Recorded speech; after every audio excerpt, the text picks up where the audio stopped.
By 1963, the Beatles were already conquering Britain. Their songs were everywhere. Their faces were on every magazine cover. But inside the band, the creative balance was painfully uneven. John Lennon and Paul McCartney dominated the songwriting, the studio, and the spotlight. George Harrison was still finding his place, quiet, observant, and often overlooked.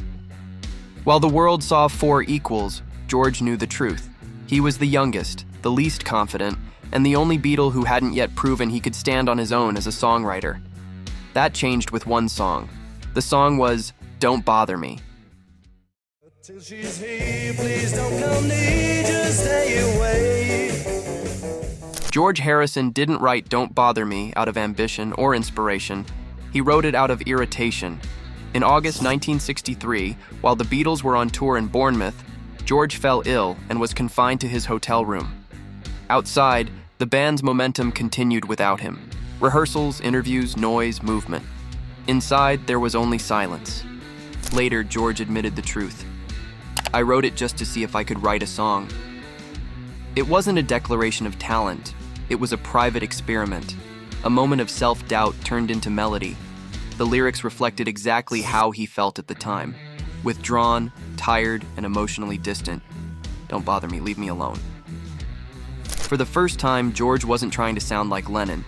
He wasn't chasing McCartney's melodies. He was simply being honest. When George brought "Don't Bother Me" to the band, there was no celebration, no applause, no sudden shift in hierarchy. But something important had happened.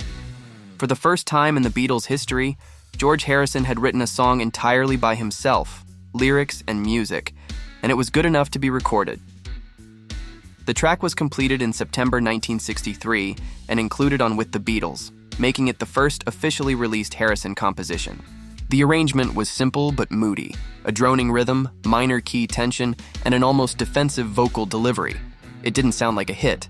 It didn't need to. It sounded like a door opening. Ironically, George Harrison never liked the song very much. Years later, he dismissed it bluntly, calling it not very good, and admitting it was written more out of boredom than inspiration. He felt it lacked depth and direction, but that self-criticism misses the point. "Don't Bother Me" wasn't important because it was brilliant. It was important because it existed. It proved George could write. It proved he could contribute. And most importantly, it proved he didn't need Lennon and McCartney to speak for him. Without this song, there is no "If I Needed Someone." No "While My Guitar Gently Weeps." No something. Producer George Martin never described "Don't Bother Me" as a masterpiece, but he recognized its significance immediately. Martin understood the internal dynamics of the band better than anyone. He knew George needed encouragement, not praise, but opportunity. Allowing the song onto With the Beatles was a subtle but crucial decision. It told George, "You belong here too." From that moment on, Harrison was no longer just the lead guitarist. He was a songwriter, even if he didn't fully believe it yet. "Don't Bother Me" is rarely discussed among the Beatles' great songs. It isn't emotionally expansive, it isn't melodically daring, but it represents something far more human. The moment someone tests their own voice for the first time. George Harrison didn't arrive fully formed as a writer. He began uncertain, defensive, and unsure of his worth. And that's exactly why this song matters.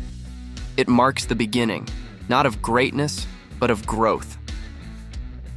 "Don't Bother Me" will never be George Harrison's finest song. Even he knew that. But it was the song that allowed everything else to exist. It was the first step taken quietly, without confidence or applause. A song written not to impress, but to ask a question. Can I do this too? History answered that question clearly. Yes, he could.